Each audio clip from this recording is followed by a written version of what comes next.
Hey everyone, and welcome to Chef AJ Live. I'm your host, Chef AJ, and this is where I introduce you to amazing people like you who are doing great things in the world that I think you should know about. I want to thank everybody who's purchased my latest book, the 10th anniversary edition of Unprocessed. If you did, or if you think you might purchase it by Sunday, April 3rd at midnight Pacific time in the year 2022, email us your receipt or a screenshot of your receipt to chefajbonus@yahoo.com. And to thank you, we'd love to send you almost $100 worth of bonuses, including 3 2-hour cooking classes that I sell for $25 each with a PDF of the recipes and the audio files of this book, which soon will be on Audible. So thanks so much for your support. And without further ado, I'd like to introduce today's guest. So many people write me because I've been vegan for for almost 45 years. And they say, it's such a great way to eat for your health and the animals and the environment, but my family's not on board. My husband won't eat this way. My kids won't eat vegetables. They won't eat healthy. Well, I have someone today who was able to get her entire family, sons, husband, to eat a healthy plant-based diet. And we're going to learn how we do that from today's guest. Please welcome Chrissy Roth. I love your story because it shows there's hope. There is hope. There is hope. With a lot of perseverance, there's hope. Little disclaimer that I'm a little stuffy. I have a little stuffy nose. I got a little cold, but I should be okay. No worries. And you still look beautiful. As I mentioned before we logged on, I mean, you and Uma Thurman could be twins, let me tell you. So you were great in Pulp Fiction, by the way. I have an actor bone in my body, believe me. Before you tell us how you transitioned your family, I'd like to know your story because when did you first hear of a plant-based diet? When did you adopt one and why? Well, I first heard about it when I started researching nutrition. After I realized that I had high cholesterol, what I thought at the time, when I was the healthiest eater. I ate, lots of plants, but I called myself a flexitarian, which I don't even, it's like someone that eats mostly plant-based, but occasionally didn't. So anyway, I started researching nutrition. I'm a physical therapist. My background is that, I worked in sports medicine and rehab, and I really got into the preventative side of things. That was kind of my passion, is like, okay, how can I prevent someone from getting injured instead of seeing them? So I worked in ergonomics, and then that's like a little bit about my personality, is like, I definitely am like, love preventing injuries or any type of unhealthy events happening to anybody. So anyway, I was like, okay, how can I prevent this or flip this cholesterol around? And so I started researching nutrition, and I read like the China study and Eat to Live, and there's so many books. Engine 2 diet. So I read all those books, and I was like, oh my gosh, there's so much information out there, and it's all telling me to do the same thing, to eat plant-based. So I ended up getting my certificate in plant-based nutrition through the T. Colin Campbell, through U Cornell. And that was like where it like sealed the deal. Is like, okay, I'm not going back, and I have to take my family along for the ride. And my cholesterol did go down to a healthy level. I mean, I have 2 genes that prevent me from like it being super low. It's never going to be like 150, but it's at a very healthy level now. And once you go down this lane, you realize that there's so many other reasons to eat this way. I start eating this way, all of a sudden I start having more energy, and my skin starts looking better, and I just start feeling better. And so it's been easy to stick with it since my little trip down that road. It was harder for my family in the beginning, and I am going to talk about that because it's just they didn't know everything I knew when I started them out with me. So. But that's how long ago was your transition, Chris? 9 years ago. 9 years ago in March, actually. So yeah, it's been 9 years. Nice. And how old were your kids at the time? Oh my gosh. Okay, so now I have to do math. My younger son was 9, and my older son was 12. So one is a senior in high school now, and one is at film school at USC. So one is at USC. So so they took a little longer to jump on board, but I kind of went cold turkey, pardon the pun. I just said, we're not having any more meat in this house. And I maybe went a little too all in without like educating them enough and making them understand, even as little kids, because little kids understand more than you think. You can explain things to them. Once they watched Forks Over Knives, they were like, oh mom, yeah, this is making sense. And then once they're eating that way a while, then it starts really making sense, because my son's running track and he's beating everyone. And he's like, okay, I don't even want to tell them about this plant-based thing because I have an edge. That is hilarious. Because Yeah, I mean, it just shows that it's never too late because 9 and 12, that's not itty bitties, and they had some taste preferences there probably, and were used to eating certain things. So I'd 100. love to know, was it harder to transition the husband or the kids? The husband. Believe it or not. Yeah, it was harder to transition the husband. I think too, when kids are in middle school, there's a lot of pressure to eat badly. It's just like a thing in middle school. Most parents complain about it. The middle schools, first of all, the schools have the worst food in the lunch in the cafeteria. They have tons of junk food. They have like Doritos and Cheetos. And it's like not cool to be sitting there eating something healthy. So it's hard at that age. Kids have a tough time in middle school anyway. Even kids that are like really healthy kind of kick back and give their parents some trouble in middle school. And I guess the only reason I'm saying this is, keep hope alive, because once they get into high school, they start really caring more about their bodies, and it's easier to get them on board. Yeah, that makes sense. Do you think the sex of the child matters? That it's harder because if you only have sons, you probably can't answer that. That's a good question. I mean, I will say that I've done a lot more talks to girls than I have to boys. People ask me to come speak to a group, an NCL, National Charity League group, or, generally I get asked to speak to groups of girls. Although I have done some talks for boys and they seemed really interested. I think it depends on the age too. I mean, again, I think as kids get older, they do care more about what they're putting in their bodies. And so it's easier to, for them to relate. Because with kids, like, you can't say, well, we're trying to prevent heart disease or reverse your diabetes, because that's not like that's not a button for them. Right, I'm curious, right. like, did you teach them anything about maybe animal compassion, planetary health, or what do kids 100%. care about? They do care about that a lot. They also care about acne. They don't want pimples, and telling them like, okay, if you give up meat and dairy, your face is probably going to look a lot more clear, and your gut biome is going to be in a lot better shape, and that's what shows up on your face. And they're like, okay. Or you're going to be able to eat a lot more food and not have worry about gaining weight. And of course, with kids, I'm always careful about that. I don't even like to talk about weight, but it's obviously something that they care about, and they always end up asking me, and I say, just stick with this diet and you can eat so much food. It's so healthy, and you feel full. And when they try it, they do feel that way. And they also excel better in sports. So most of the kids that do, try plant-based diet, they say, oh my gosh, like I'm running so much faster. I'm not getting winded.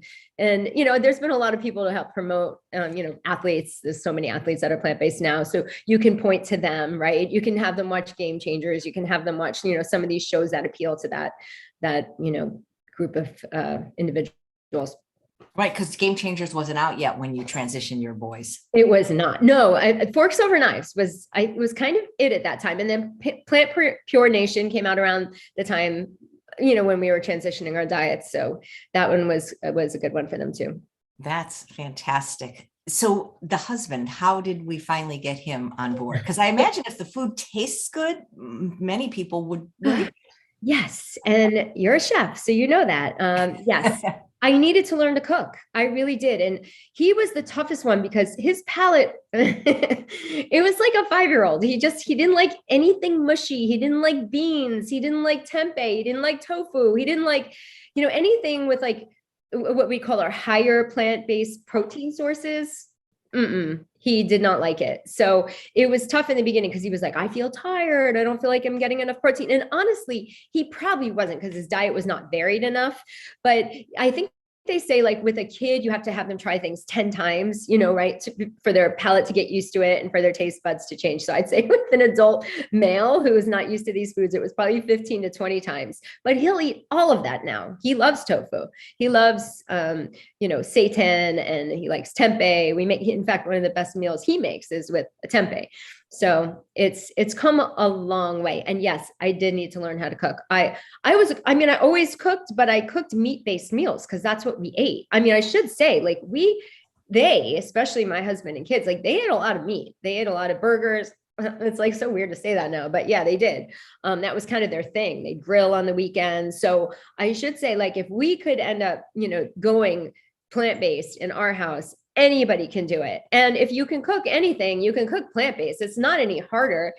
I would say it is a little more time consuming than just like throwing something in the oven. But if you like everything and you could do things like, casseroles and enchilada bakes and curry bakes and things like that. And you could feed the whole family. My family's a little picky. So I do end up being a little bit of a short order cook. But I try to, I've gotten better at it. It takes a lot of practice, but it was worth it. It was worth all the time. It was worth all the rebellion in the beginning. So what kind of foods were you making before? Were you a good cook before? I was a good cook before, but I was making like, I would say that I was like, a lot of typical families where it's like you have the meat and then you have the side dishes, and the meat was always the star of the plate. I would say, like, my husband would grill something, or grill chicken, or I'd bake a chicken, or I get a rotisserie organic. I thought it was organic, it should be fine. And at that time, like, I hadn't researched nutrition enough to know that we didn't need to be eating this. Like, not only did we not need to be eating it, but we shouldn't be eating it for optimum health, right? So it took a little bit of, digging, and to realize, like, oh my gosh, we're not doing ourselves any favors here. And like, I would always eat the side dishes. They would eat the meat, or I'd make myself some beans. But like, I did have a little meat, especially chicken at that time. So yes, so I was good. I had a repertoire of maybe like, 12 things that I made, and we rotated. And I wouldn't say it's much different now. You just find new go-tos, right? So before, if I made that, instead of chicken, I have like something, tofu has taken the place of that, or beans, or tempeh, or, all the things I just mentioned, they've taken the place of that. And sometimes we don't even have those. Sometimes it's just quinoa with some garbanzos, a nice Buddha bowl, and that's taken the place. So I told myself I need to get like 10 to 12 go-tos, like that they like, that can show up. And then, of course, since then I have a lot more, but that's how it started. And if you have that many down, you're in pretty good shape. That's great. Just so you know, I'm not the only one that thinks you look like a famous actress. We have Elizabeth, who says you look like Meryl Streep, and Amy, who says you look like Marlee Matlin. So you're a conglomeration of 3 Oscar-winning actresses. Wow, thank you. Yeah, not too bad for a day, huh? See, do you think the hard part for your family, and maybe the boys were different than the husband, was the elimination of the animal products, or maybe the addition of some of these new plant proteins, or even maybe more vegetables? They all liked vegetables. I think, honestly, it was eliminating the animal products. Like, it was just, they were so used to something. They were so used to, like, this is what it is. This is what you eat. And they were in a, what would you call it? Habit. I mean, we had a habit for many years of like, this is what dinner looks like. This is what lunch looks like. Lunch is a turkey sandwich. So, then when you're changing that up on them, it's kind of, it was a little scary to them, because like, they thought maybe they wouldn't be as healthy. And they also had a lot of peer pressure, like, why come to school with that? And I remember that growing up, like, my mom was like way ahead of her time in the whole like organic movement. And I would go to school with it was like bologna, but it was brown. Like, it wasn't it wasn't really bologna. It was phony bologna, we called it. It was phony bologna. It was phony bologna. Yeah. So I would show up to school with that, and people were like, what is that? Or egg salad. And it would like smell like sulfur, because at the time she didn't want me having anything with preservatives. And, and the egg salad was made from tofu. So, and she used this black salt that was sulfur. And I actually use it now. Have you ever used that? No, but I know they say it tastes just like eggs. It does. I mean, if you don't like eggs, then don't bother. And, I know a lot of people who are vegan or plant-based, they don't want stuff. They don't want the food to taste like an egg, or they don't want it to taste like meat. My whole family liked meat. So if I can make something taste more like that, they're still into it. So that's very cool. Is your mom still alive? Yes. And yep. Does she eat plants primarily now? She does. Both my parents do.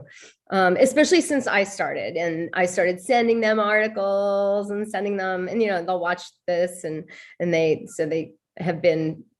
78 and 79. And has their health improved at all?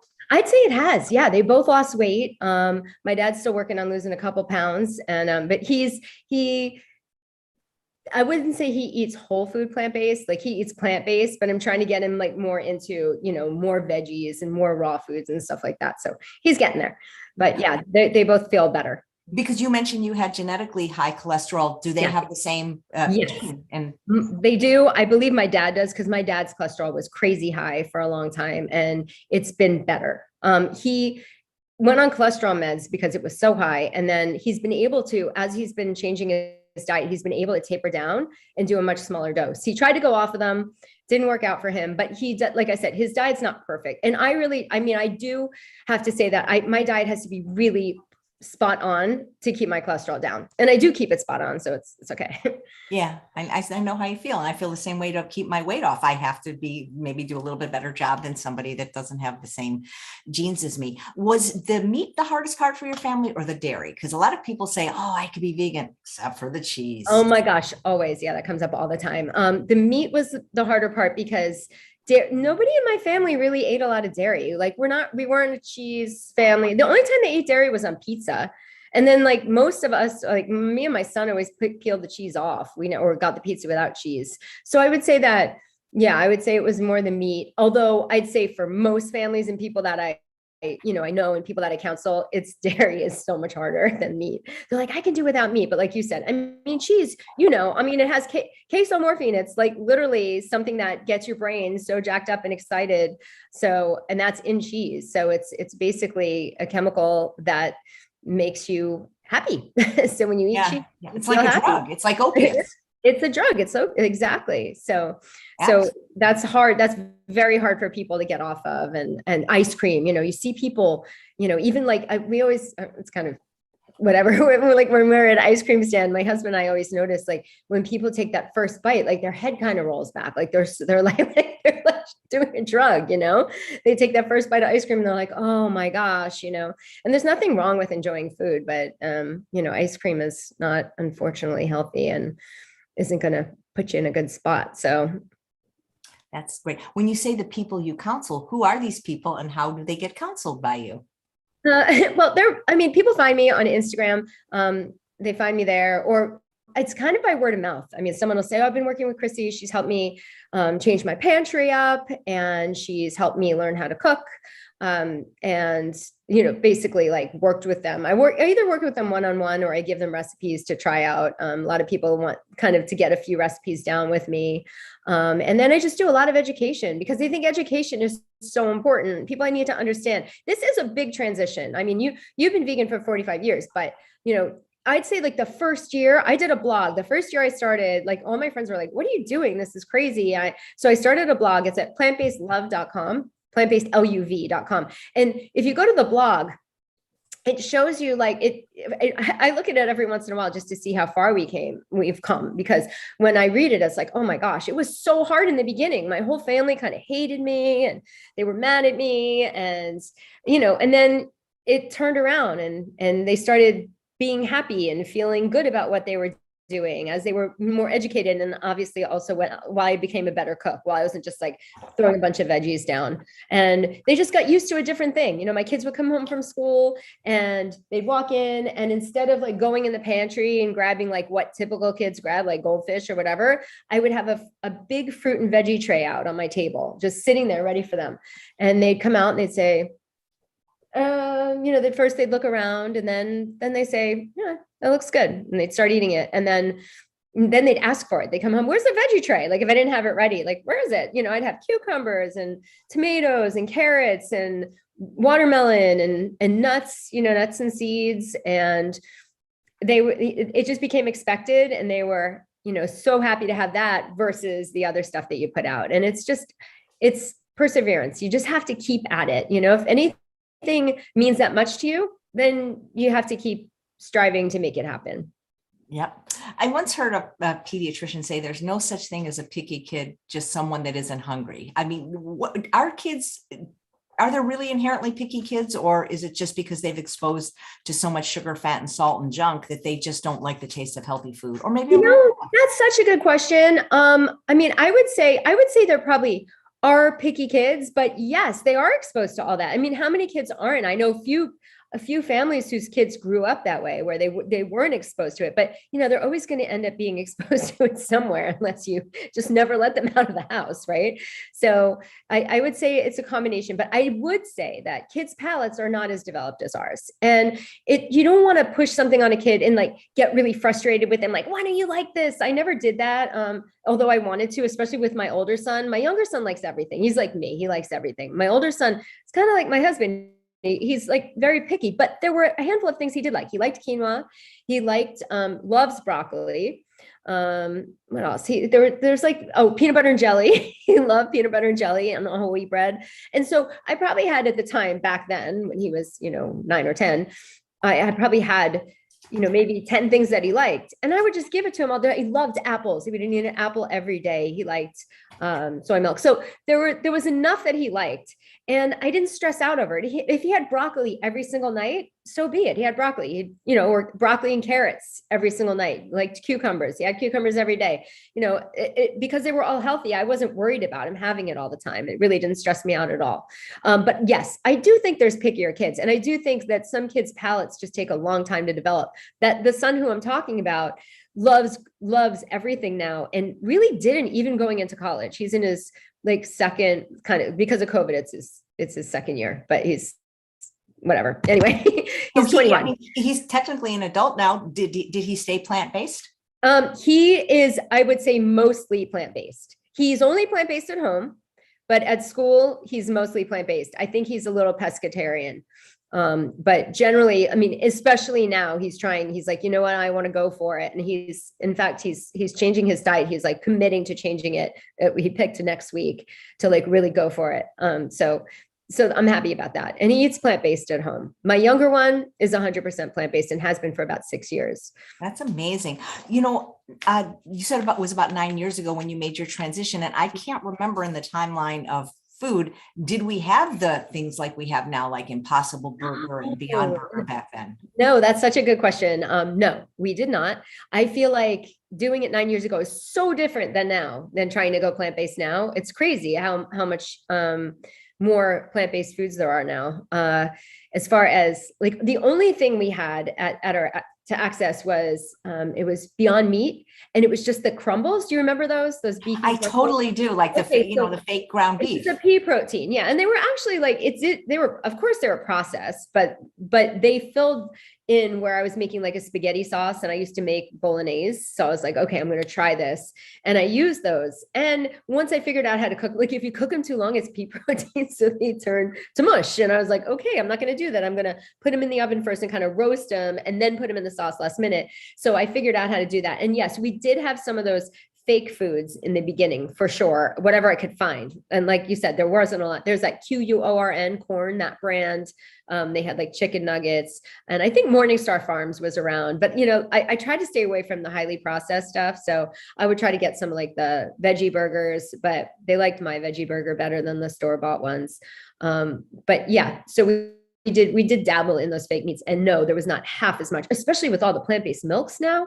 Oh my gosh. Like back then there was like Silk soy milk, right? And there were like a couple almond milks, but there was rice milk, which had no, it's like too much sugar and no protein. So we've come a long way even in 9 years. And that's because the plant-based movement has really taken off. I mean, when we started it, and I can't even imagine 45 years ago, but when we started doing this, people would say, what does that mean? What does plant-based mean?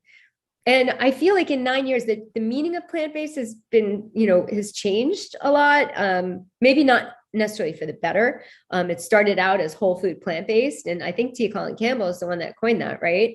And then, so now though, people say, oh yeah, I'm plant-based. And I'm like, oh, great. And then I find out like that they eat meat. They're like, well, I eat mostly plants. So then I'm plant-based. I eat like, that's not really what it means. I mean, whole food plant-based means you eat a whole food. So whole foods, not processed, and only plants. Yeah, that's why I say I'm plant exclusive. So there's no. There you go. Yeah. So you said you make the best veggie burger. I'm looking on your blog. Is that on there? Because you have some beautiful recipes there, like your lasagna. Yeah, that's on there. Okay, I'm going to look for it. That looks amazing. It's on there. I like that veggie burger. I make all different ones. I'm trying to remember. There's one that, the Minimalist Baker, right? Yeah, I've heard of the Okay, blog. they have one that's grillable. It's called the grillable burger. And so you look up Minimalist Baker grillable burger, and that one's great on the grill. So I like that one because when you're grilling, you do feel a little left out sometimes in the plant-based world when it comes to grilling. And I don't know, do you grill a lot? Not really. I have a grill pan, but I really don't. I air fry a lot, and I instant fry a lot. Yeah. So every once in a while, it's like kind of fun to have a barbecue, but we usually do tofu skewers. Like we do tofu and veggie skewers, like shish kebab, But if we don't do that, we do these specific veggie burgers because they're like kind of meaty and beefy. I shouldn't say beefy, but beefy as in big. They don't taste like beef. They're big, and they hold up on the grill.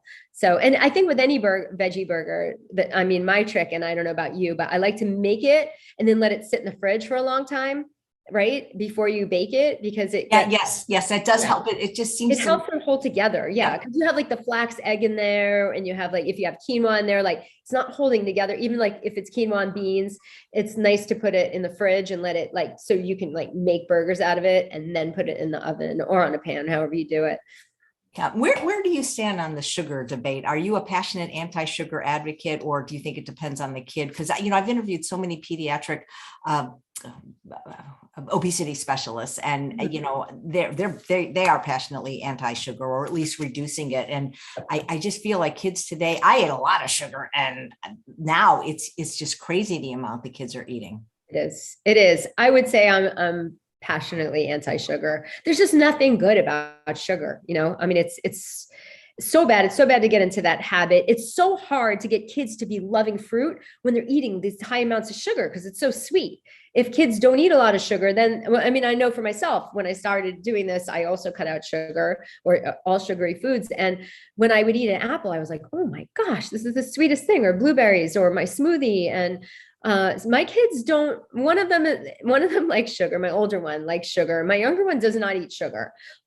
He's just not, again, he thinks things are, if he eats something like a bite of cake or something, I've got like a vegan cake for someone's birthday, and he'll be like, this is too sweet, I can't eat it. So your taste buds change. You have to trust that if you stop eating sugar, your taste buds change, your palate changes. And I think I'm not a big person for cleanse. I'm not a big cleanse person. I don't even like that word because I think it's just, they're too short, right? I mean, people always say, wait, you eat exactly what I eat on my cleanse. I'm like, yeah, that's what you should be eating all the time, not just on a cleanse. But the thing I do like about a cleanse is that it changes your palate. If you stop eating sugar and, fats and all those unhealthy foods, you end up changing your palate so that when you do eat healthy foods, they taste a lot better. And I always tell people to watch Doug Lisle, Doug Lisle. He does a great TED talk on why we're so addicted to these calorie dense foods, like why we're so drawn to them and why we need more. And it's really interesting because it talks about how if you eat just a little bit of that, your body just right away is like, okay, I need more sugar. And then if you eat something that is, not as sweet, it just doesn't taste as good. And if you cut it out, you could eat something just a little sweet and your brain is happy, So I think it's important to know. I don't know. I always like the science of things. I always like to know why. I've always been, that's why I'm a physical therapist. Like, how does your body work? Right. So man, I had a physical therapist. I love physical. That's like one of my favorite professions. You guys are just like amazing. Yeah. I love Dr. Lisle. He comes on once a month usually. And, the pleasure trap basically is, it's real, whether you're plant-based or not. Most people can't escape it. It's absolutely. Yeah, it's true. Yeah, absolutely. Sugar, fat, and salt. And what you talked about is taste neuroadaptation. That's why when people go to the True North Health Center and fast, like steamed zucchini tastes like a hot fudge. Oh my gosh. Yeah, I know. Have you ever done a long fast? I've never done a water fast. I did a 5-day juice fast there, but even then, like it's like your taste nerves regenerate and you can actually taste food. Absolutely. Yeah. Do you ever teach any cooking classes, or have you ever thought about writing a cookbook? I've thought about writing a cookbook. Here's the thing. I mean, I cook and I enjoy cooking. I wouldn't, and I am a good cook. I guess, I don't know why I wouldn't think of, I mean, I have thought of it, but I guess I feel like there's so much out there, right? Like there's so many cookbooks. You have such great cookbooks, and there's so, like, if you go online, you can just look up recipes, but so that's why I haven't. And I don't know why I feel like my recipes aren't that exciting, because maybe the simplicity of them is exciting, right? I mean, maybe that's part of like what I make is pretty simple, and that, I guess that's what people are looking for. So I have thought about it. I do teach cooking classes. I teach, there's a nonprofit called Rooted up in Santa Barbara, and I teach some cooking classes for them. I have a tofu one coming up, and I taught how to make, I've taught a few different ones, smoothies, a smoothie class, how to make different like Buddha bowls. And so I do very much enjoy teaching. I've done a fair amount of in-person cooking classes that I would have in my house. COVID has shut that down, but I'll probably go back to doing that at some point too. Wow, that would be fantastic. It's fun. Let's see if there's any, I remember 45 years ago, like now you can go into even a 99-cent store or Walmart and you have like a plethora of all kinds of plant milks, quinoa milk, flax milk, pea milk. There was nothing for me to eat in 1977 I know. other than whole plants, right? Right. That's when my mother had us working at the food co-op. We had a food co-op on Long Island. I grew up in Smithtown, and there was this town called St. James, and there was a food co-op, and we would go and we'd have to like bag raisins and dried apples on the weekends so you could shop there. You had to work there to shop there. It was a true co-op. So yeah, and that's where we got our food, and that's where we got our brown phony bologna and our brown hot dogs. That's so funny. Well, Susanna, who's watching live and who actually has 8 children, and says a book about transitioning your family would be super helpful, a deep dive into how she did it. You know what? Thank you, Susanna. That's actually a great suggestion. I'm not even sure if there exists a book like that. So, and if you look at my blog on plantbasedluv.com, if you look at that, Susanna, there is definitely a fair amount of how to transition your family, but I could use that blog and make it. That's a great idea. Thank you. I'm gonna look into that. Yeah. Well, I know your husband is the creator of the show, The Biggest Loser. And I'm wondering if you ever thought of doing a show about transitioning families. You know how like they have those shows, Wipe Swap, the family swaps and wife. Yes. Yeah. I mean, like maybe kids swap. In other words, like some kids that are eating a really horrible diet, maybe they have acne or overweight, they come and live with you for a while. Oh my gosh, that would be so much fun, I think. Yeah, we did do a show called The Big Fat Truth, which was a plant-based. We put different groups. In fact, 5 of the people were ex-Biggest Losers who came back on and ate a plant-based diet for 3 months. And I mean, we had so many people that got to go off their diabetes medications, and their cholesterol was like insanely low. We had one guy with triglycerides so high that the doctor was like, don't travel anywhere, you're going to explode. And he ended up with his triglycerides looking great when he was done. So we did do that show, although that was on a channel that was called Z Living, and it's not around anymore. And it's hard, we'd love to do shows all the time about this stuff. That would be the dream. But getting networks to pay for like such a niche show of like, eating specifically that's where it gets tough. But we're not going to give up. And also you do a great show on YouTube. Maybe we need to like look at YouTube and look into doing some shows on there if we can't. I just want to get the information out. I mean, I'd love a real TV show, but until that happens, at least I'm reaching some people. So oh my gosh, yes, you're amazing, and you get a lot of people. And Susanna, who suggested you write a book on transitioning, added you could also talk about more about your history growing up in a healthy family. Mm-hmm. Yeah, for sure, because that's always led me, and it's so surprising when I look back and I think, why didn't I do this before? I just like you get bombarded, right, with so much, you need more protein, and you get bombarded by like, well, I never drink milk, but people get bombarded by the milk does a body good, and you get all these ads for meat and beef and chicken, and you think like I have to eat this or I'm not going to be healthy. And I kind of knew better, but until I really knew better, I didn't feel comfortable giving all that up. And then once I learned as much as I could about it, I thought, oh my gosh, I can't believe I've been feeding that to my kids for so long. And, with 8 kids, it's tough, but Susanna, start with a veggie tray. That's the best way. Have them come in and have all, cucumbers, and also get them to help you. I loved doing, and I still love doing. We had them just the other night, like rolls, Vietnamese spring rolls, where you just take a bunch of veggies and you make a really yummy peanut butter dipping sauce with like peanut butter, tamari, rice wine vinegar, a little ginger, and you put all the veggies in the spring roll and you roll them up. And they're messy and they're fun and they're sticky, and kids love doing that. My kids, we still like doing it. And I make a lot, because we always think like, I always put out this huge tray and I think, oh my gosh, I'm going to have so much leftover. That's great. We'll have some for tomorrow. And then it's always gone. Yeah, well, I think kids love to dip, and I think kids love things that are cut up. And I've always heard that, like, if you just like put a bowl of apples out, they're not going to eat it. But if you actually would cut it, if they can, if you take the stem off the grape, if you make it really easy for kids and husbands, they're more apt to eat it than if they have to go through any effort at all. 100%. No, that's absolutely right. And that's, you think, oh, the kids can come home, they can figure it out. They won't, and they'll grab whatever's easiest. Then they'll find the most unhealthy thing in the house, and that's what they'll end up eating. And the most unhealthy is usually the easiest. So yeah, cut up the apple.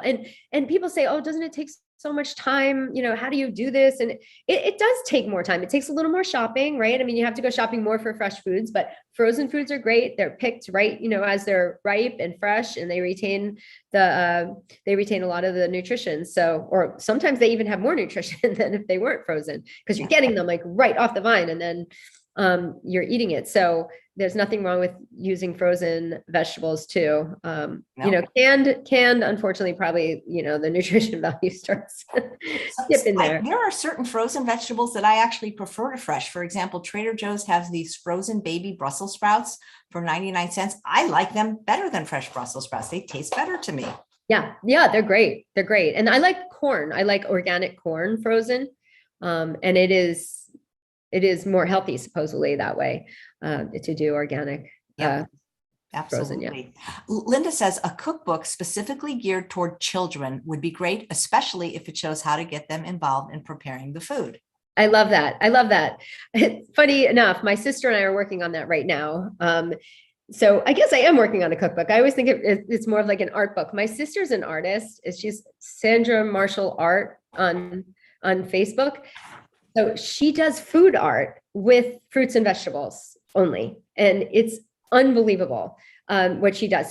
So we wanted to do, she just did a children's book. And so we were going to do a book together where she does the food art and then I make meals out of the food. And so you can imagine your kids like, oh, let's make a a pig out of this watermelon, and then you make it into something. Or I was making curry once and she came over my house and she's like, oh my gosh, that cauliflower, give it to me. And she made a tiger out of the curry. And you have to look her up on Facebook. She's quite amazing. So we were talking about doing a cookbook together, and she's busy and I'm busy. So we've been dragging her feet a little, but that would get kids involved because it's a kid's book. What's her name? I'd love to look her up. Sandra Marshall Art on Facebook. Is she plant-based as well? Blown away. She is plant-based. Her family. Well, maybe she'll just want to come on the show as herself. You know what? She 100% will. I love that. That's why it's so easy to book this show now, because it's like its own machine. Oh, yeah. Like the guests give me the guests now. It's fantastic. Yeah. And she's a great cook. She's really come along. She kind of committed years ago to, a little bit after I did, to having her family plant-based as much as they can be. Her daughter's been vegan since she was a little girl. She said, I don't want to eat animals. She said, is that an animal? I'm not eating it. And since she was probably 3, and she never ate meat. And so my sister was worried. She goes, oh my gosh, is she going to grow okay? Is she going to be all right? And she's like the most beautiful, healthy young woman you've ever seen. And she's been, like I said, since she was probably 2 years old, old enough to make that association of like, oh, I'm eating that. I don't want to do that. And I think a lot of us do that, right? A lot of us. I mean, I still am shocked that I ever ate meat. I love animals so much. That's fantastic that so many of your immediate family is plant-based. What about friends? Have you been able to influence any of your friends in the last 9 years? Yes. Big yes. I would say 75% of my friends are plant-based now, and their husbands are too, which is really neat. Some of their husbands, like I never, ever expected would go that route, and they are, and they all feel great. And they all, they send me pictures of food. And that's kind of why I started on Instagram. I don't have a huge following, but I do post pictures of, like, when I make dinner, I put a picture, and I'm not a great food photographer. I don't know that I always do it justice, but I do post the pictures, and, someone, and it's the best thing ever, because I'll get, like, someone will text me, they won't reply in there. They'll text me and they'll send me a picture of the dish I made the night before. And I'm like, oh my gosh, look what you're giving your family. Look at that gift. That's so nice. And it's great. And it makes me happy. And we did, when we went plant-based, people would come over here, you come to my house for Thanksgiving, you come to my house for dinner, it was plant-based. As soon as I decided on that, we were plant-based. And so we kind of had a joke that people would leave here and go get dinner somewhere. But over time, and especially now, they can't wait to come to dinner and have a plant-based meal, because not everybody is like really good at cooking that way. And I am, so they can't wait to come over and have something, if I have a birthday party. And again, like obviously the past 2 years have been a wash, but when I was doing that, people were very excited about having those plant-based meals. And I always had to give the recipes out. In fact, I just started writing the whole recipe up, because I'm kind of a cook where I just throw everything in, and it's Me too. Me too. That's why it It's takes not me so hard. long to write recipes, because I mean, baking is different than, you have to measure like things like, you can't just like say, I'll put the whole box of baking soda in. But for cooking, I don't like to be tied to recipes. So it's hard sometimes. No, I exactly the same feeling. And then sometimes they'll say, "Oh, what was in that?" And I'm trying to remember how much. So I've been trying to be better about measuring. And the measures on my website. I'm like, okay, I'm going to make that again and make sure that's right, because there's nothing worse than like someone coming back saying that didn't taste right. So. Yeah. But, Well, you mentioned you don't have a huge Instagram following, but I've been posting your link to Instagram. So why don't everybody watching right now or watching the replay subscribe to Chrissy's thank you. Instagram? I noticed I noticed you're Chrissy Roth too. Is there a Chrissy Roth one? That's a good question. I couldn't get Chrissy Roth one, so there must be. Well, we'll have to check out and see who she is and see if we can get her to go plant-based. So when you started transitioning your family, did you clean your environment? So in other words, when you made that decision, did you still allow some of the old foods in, or did you just say, hey, I'm taking it out, like what you do on the outside is your business, but this house is going to be plant-based?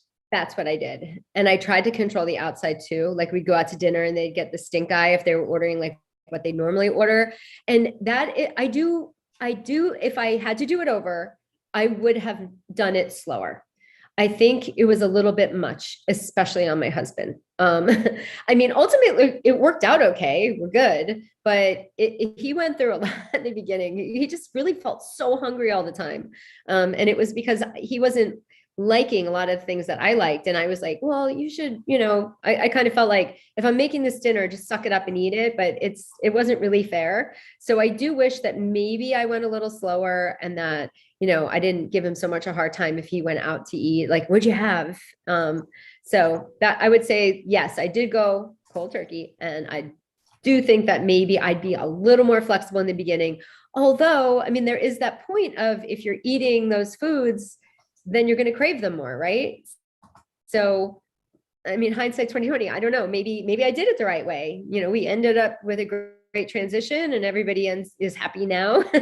But it was rough in the beginning, and it was rough just kind of having my family rebelling and being unhappy. So yeah, I think that maybe I would have done it a little slower from the beginning. Right. Were there any early wins? Like, for example, were there any recipes? Because I mean, like I said, I've been vegan for 45 years and feeding non-vegans. I mean, if food is delicious, I don't think people care if it doesn't have egg or dairy. Were there any early wins where like you had a recipe that like, hey, I like this? Yes. Like some of the Italian, I'd say like, because I always try to make different ethnic foods. So some of the Italian foods I made, like mostly pastas. Pastas were a win. Now, what I tried to do, I went like whole grain pasta right away, and they weren't used to that, right? So instead I thought, okay, because I'm like, when we did it, we were whole food plant-based, so I'm using whole grain pasta. But here I am adding all these vegetables instead of, meat to the pasta. Instead of turkey meat, that's what I usually use, ground turkey. And then all of a sudden I'm like, okay, now you have to eat this whole wheat pasta, which was not it really, they weren't used to that either. So I then started making regular pasta with tons of veggies, and also risotto. Risotto was a huge win because I could put like tons of asparagus and broccoli and peas, and they love that. And then my biggest win has always been, and I think this is what keeps them in, is my soup. I make awesome soup. I make it in the summer, I make it in the winter, I make it in the fall. I'm always making soup, and I'm really good at it. In fact, I had this little company for a while where I was delivering soup to families, because everybody likes my soup. You're kidding. What was it called? It was called the Secret Smoothie Society. And it was just like people who kind of like knew from word of mouth that I was doing this. I would deliver in a glass jar, a smoothie and a soup, and it would show up at your door. I had a driver that would drop it off, and then you'd have to leave your jars out in order for me to like give you soup and smoothie the next day.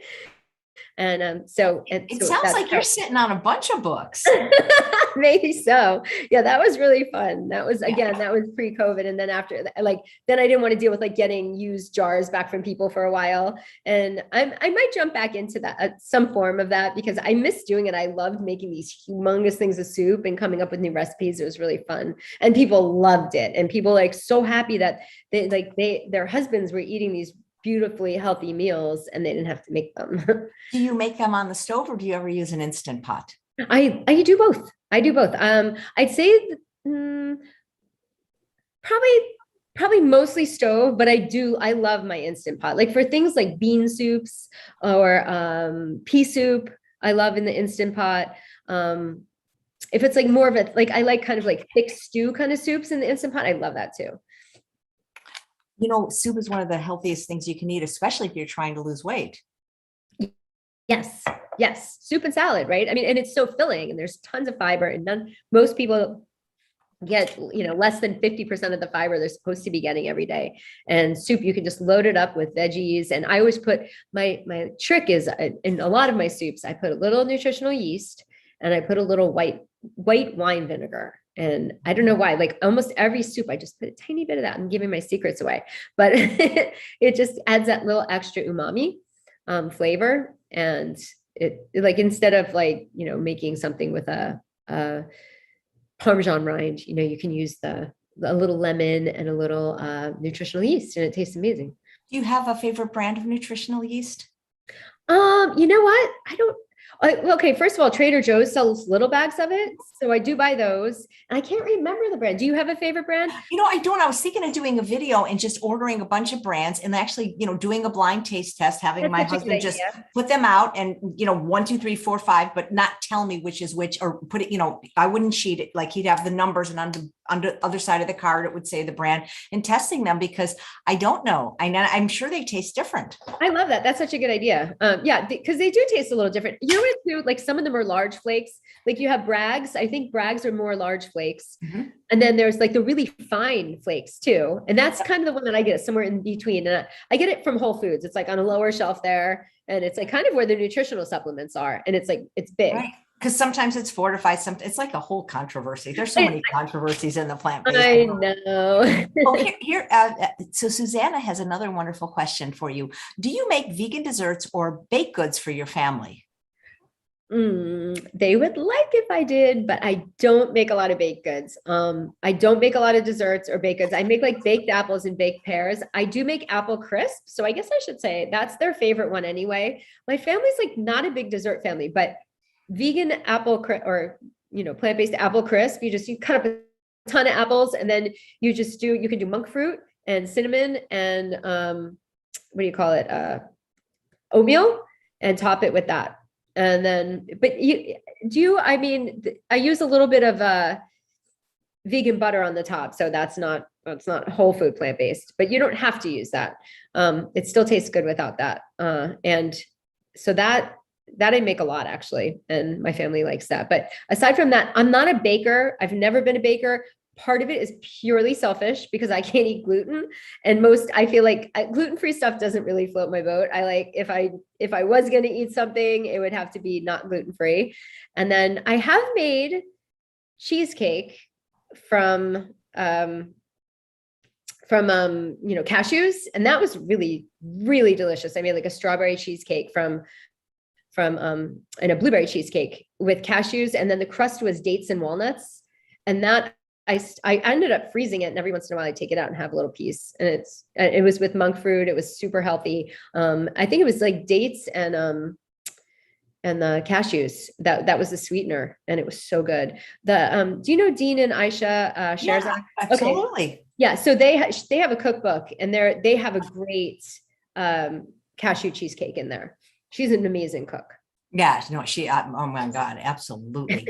So your kids aren't at home now. They're not. Well, one is probably going to come bouncing in here any minute with his friends. He makes his friends plant-based lunches, which is really cool. The whole crew shows up because they were seniors now, so they can come home for lunch. And he cooks them plant-based lunch like every single day. That's amazing. Yeah. So what, like people love to know every guest, like what do you eat in a day? Like take us through a day of what you eat. Do you exercise? People love to know how you look and feel so good. I was hoping you asked that because I'm going to share my screen. Let's see if Nice. it comes up. I put like together some. Okay. Can you see that? Mhm. Okay. Let's see if I can. I see a parrot. Okay. Yeah. Oh, that's my bird. That's one of my birds. And he loves my smoothies. So I always give him some of my smoothies. So in a day, I start out usually with a smoothie. I love having a smoothie because I like to have at least 2 tablespoons of ground flax a day. So I put that in my smoothie. I put whole flax and then I grind, I do it in the blender and I grind it. And how do you feel about smoothies? I know not everybody's into smoothies. I feel like I think for people really trying to lose weight, they're not necessarily the best. But hey, if people want to eat healthy, I'd rather have them have a smoothie than, Yes. something, Captain Crunch or McDonald's, of course. 100%. And I think you have to be very careful what you put in your smoothies because my smoothies are probably between 120 and 150 calories. They're just blueberries, strawberries. This one is like unsweetened almond milk, a tiny bit of stevia, and 2 tablespoons of flax. So, they don't have to be super caloric. And sometimes they go down a little too easy. And I agree with that for losing weight. Like you just drink it, like slam it down. But if you just sip, I say like sip a smoothie, let it like be in your mouth a little bit, like let it stay there. And before you, chug it down, because that your digestion starts in your mouth and you're not chewing it. So you want to try to like sip it slowly. I usually say, this is another one. This was pear and ginger and cinnamon. Oh, that sounds delicious. Yeah, that one's good. I freeze pears when they're in season. And then sometimes I'll just have a bowl of fruit. I'll have that and some nuts. And then this is chia with, I think that must be almond milk, unsweetened almond milk, or oat milk. It's hard to find unsweetened oat milk. That's the tough thing about oat milk. It's usually sweetened. And then there's just blueberries on top. And I put cinnamon on everything because cinnamon is so good for you. So many health benefits to cinnamon. And then this is just a piece of toast, gluten-free toast with almond butter and bananas. And then oatmeal, my favorite. So this is oatmeal with blueberries, walnuts, and goji berries with just a splash of plant milk and cinnamon. And you can add nutmeg. You could add flax. Oh, there is flax in there actually. So this was ground flax. So I grind my flax in the coffee grinder. Flax stays fresher if you keep it whole. So if you do have ground flax, you have to be careful, keep it in your fridge because it loses the nutritional content. You want those lignans to be like ready to go and accessible to your body. So grind some up in a coffee grinder and then you can put it in your oatmeal. This is it looks like eggs, but it's not because it's a tofu scramble, which we love tofu scrambles in this house. We have at least once a week, and I'll put some that has some corn in it, like kind of whatever I have in the fridge, which leads me to like say, like, make sure you have this stuff. You have to have it in the fridge. Otherwise, like if you don't have tofu and you don't have, corn, you're not making that. And I always have tortillas. These are organic corn tortillas. These are some granola bars that I made. Completely whole food, plant-based. They were so good. And there's my cat eating my salad, which that's my transition to lunch. But you will find that plant-based food, like lunch is dinner, dinner is lunch. Don't you find that? I mean, it's like not as delineated as like in your typical standard American diet where you like have a sandwich for lunch and then the meat dinner. So, I mean, I might have this for dinner, but this day I had it for lunch. And that is my chickpea salad. So it's just chickpeas and some Dijon mustard and celery and pickles. I put pickles in just about everything. And my homegrown sprouts. Do you sprout? I tried and then I just gave up. I just started it. I'm having so much fun. I'm having so many sprouts. I don't know. I hope I don't give up, but because I just started, so I can't say that it's going to be my thing. But so anyway, sprouts and red cabbage. I put red cabbage on everything too. Anything I can. I love purple cabbage. Just the color. Cabbage is so good for you. Yeah, I love it. And there's another sandwich, just pickles, cabbage, arugula, tomatoes, and there's hummus on the top of that. You can't see the hummus. Oh, and olives. I love olives. They're so flavorful. So if you like, I know that not everybody loves olives, but if you do like them, they're filled with so much flavor that if you put them on something, you don't need a lot of condiments, and condiments are like often where you run into all the calories. So This is another one, sprouts. And I had this like yesterday, a lot of the same things in there. And then this is my salad. No, actually I had the day before, because this was my salad yesterday. I just went through my fridge. Look how beautiful that is. Yeah, that's like a masterpiece. It's a masterpiece. And it took me, I timed it because I knew I was going to be doing this today. It took me 5 minutes. Excuse me, sorry. I had broccoli that was already cut up, and I just cut up some olives, and I mean, it takes 2 seconds, and it was like the best meal. And I just put like a tiny bit of white wine vinegar on it and salt and pepper, and I was happy as a clam. Oh, here's another salad. I love adding like dried fruit to salad. These are dried mulberries, and that was butternut squash, which I did in my air fryer. And it was so good. Which air fryer do you have? The Breville?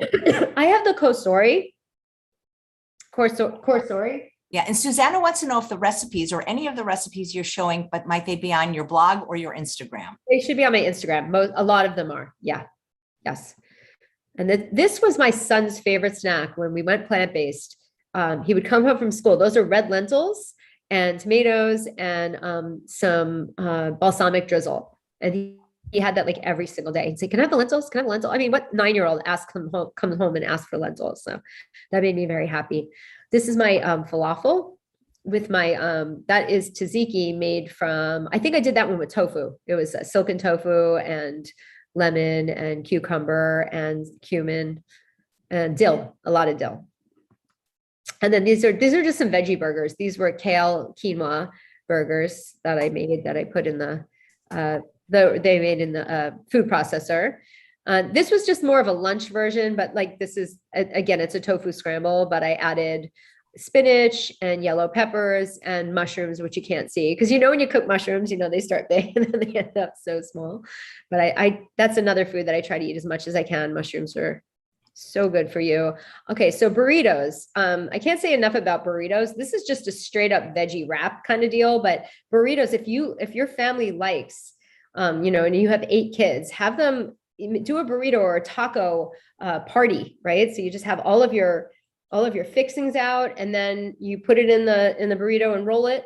And then I usually put something on the bottom so it doesn't fall apart, or you can, you have your tacos and you stuff them with whatever you want and put whatever types of sauce on and avocado and everything else. So burritos are great for just starting out. Unfortunately, my husband doesn't like, I said he didn't like beans. So like we didn't do a lot of burritos in the beginning because no one liked them. We had never eaten Mexican food in my house because my husband didn't like it. But now we do. And now Taco Tuesday is like my favorite. Yeah. And so, okay, this is just a lentil dish. It's just lentils and cucumbers. And this is just all stuff I had. You can see red onions, yellow peppers. I threw some avocado on it before I ate it, but it's not pictured. And this was so good. I cooked the lentils with fresh thyme, and that from my garden. That's in that picture. That's thyme from my garden. And then I cooked them with thyme, and then I just put white wine vinegar on it. It was so good. And then, oh my gosh, this was kabocha squash that I make all the time. And I just roast the squash. You can keep the skin on. It's the easiest squash. That and delicata, and even butternut squash, you can keep the skin on. People don't know that. If you wash it well and roast it, you can keep the skin on it. So it's so much easier because peeling it's such a pain. And this was just some Napa cabbage and some chickpeas, garbanzos, and that's it. And I roasted all of it. I roasted the onions. I put all the vegetables on a roasting tray, roasted them. And then this one is over, that looks like couscous. I put mine over quinoa, but my son likes couscous. And then I had a little sauce on it. And that was probably like lemon. Your food looks, I mean, I can't believe you say you don't, you have enough for a book already, just showing me what you're showing you. And if you don't mind me asking, Donna says, can you find low salt pickles and olives? Good question. I don't know. I don't salt anything. So like, I definitely take some liberties with pickles and olives.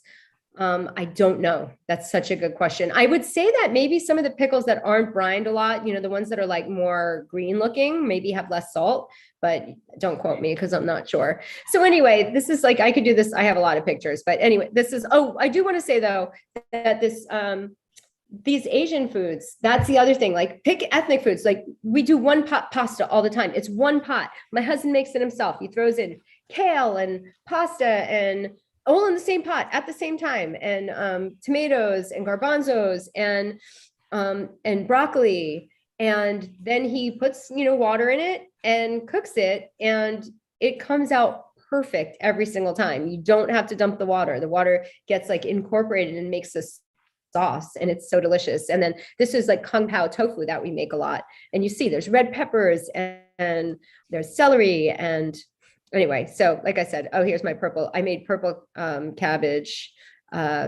risotto, which again was a crowd pleaser. I'm just buzzing through here. This is my tortilla soup. And with my, I roasted the tortillas, I toasted them. And then, kale and bean soup, that is the most delicious soup. And I could have it like 3 nights a week. And it's easy to, soup is not hard to make. Just beans and greens, so healthy. And you could do white beans, you could do black. I like varying up my beans. I figure all beans probably have a little bit of a different nutrition profile. And then this is my lentil soup, which I would say I'm kind of famous for. That's my chili. Oh, this was in fact, AJ, I saw that you put a fried rice recipe. This is my fried rice that I made. Nice. Yeah. So, and then had tofu egg in it, and it was yummy. So that's pretty much it. Oh, these are the spring rolls that I was talking about. We had these the other night. So those are all the cut up vegetables. And then I did some pan-seared tofu and some noodles, and we put them in rice paper. And they do have whole wheat rice paper, or sorry, not like brown rice paper. It's just harder to find. And then there's some peanuts and some mint and some basil in there. And that's a pasta. That's with a cashew cream. So it's like a cream sauce, but you make it from cashews. Yum. And that was a one pot. So that was like all in the pot at the same time. And then it comes out like that. It comes out so good. So this is like a typical day. I'd say like I have a salad for lunch. This is just some roasted kale. You just throw some nutritional yeast, keep the kale a little wet, throw some nutritional yeast and put it in the oven at 350 and roast it for, about 10 minutes. You have to keep an eye on it because it goes from green to black really fast. Yum. Yeah. So that's my typical. I'm gonna stop my share. Now you said you didn't say, your bio said, we haven't talked about this yet. You're a spin instructor? I am. Yeah. Where? Like at a club or a gym? I've taught at a club forever. Yeah. In high school, that was my job. Like I taught fitness classes. I've always been into health and fitness, and I taught fitness classes. And then when I stopped practicing physical therapy when my kids were little, because I was staying home, I started teaching spin again, and it was so fun. And I'm actually teaching a big spin event. We have this big event every year in Manhattan Beach. You should come down for it. It's so fun. It's like 450 bikes set up, and there's 5 hours of spin. I do one of the hours. I'm the main instructor on the main stage. I have a flyover where I have like 9 fighter jets, like old fighter jets fly over. And people have like all different entertainment during their sessions. And we do it for charities. So it's for 3 cancer charities. So it's just the most amazing day. It's so uplifting, and it's just so much fun being entertained outside at the Manhattan Beach Pier on a spin bike. It's wonderful. So how many classes a week do you normally teach? Normally I teach like 2 to 3. Wow. And do you have a particular style? Mostly up, mostly down? Everything. Yeah. I would say both. I'd say a fair amount of both, and a fair amount of like fast and a fair amount of climb. I try to vary. What bike do you, because I spin, but what bike do you use? At home, a Schwinn, but at home I use the Peloton. Nice. I have one called Kaiser, Keiser. Oh yeah, that's a great one. But that's what they had at the gym. And then when I transitioned to not having to go to the gym, which was perfect because we had a pandemic, that's right. What we have. But I do spin. That's like my main thing. So it's nice to meet a fellow. Yeah, nice. It's nice to be able to do it home. And I haven't taught in a little while because of that. I'm waiting. I'm still waiting. Just being in a room with people breathing really hard. Oh, we got a kitty. I want to thank Roller Girl for her super chat. Tell me who so the kitty doesn't go after the parrot? No, she could care less. I have 2 cats who could care less about the birds. If they grow up together, they're usually pretty cool. That's cool, because I grew up with my siblings and we still go after each other. I'm just kidding. Oh, that's so funny. Well, there's a comment. Please do a cookbook with just soups and then put both the stovetop and the Instant Pot directions. That's actually a great suggestion. That is a great suggestion. Okay, thank you. You guys are giving me great ideas. I appreciate that. Thanks. Absolutely. And maybe come on again and do, a cooking demo, because people are asking on your blog or your Instagram, which I've been posting the link to both. Do you list the recipe? Both. Well, I have some recipes, and I'm trying to post more recipes on my blog. So I'm going to sit down hopefully this weekend and get more up there, because I just changed platforms and I lost a lot of what I had on there. So I'm now like re-inputting it all. But I do have a fair amount. Like if you look at the food on my Instagram, I do have a fair amount of descriptions of what the ingredients are. And play around with your food. I mean, that's the biggest thing is you'll have some fails, there'll be some moments where you're like, oh man, that didn't come out great. But you'll have some moments of like, wow, I made that. That's really cool. And I want to share that with people. That is very cool. And you're playing pickleball these days? Oh, I'm trying. My friends got on the pickleball train way before me. So I am like the worst pickleball player of my friend group, my husband, my kids. I try.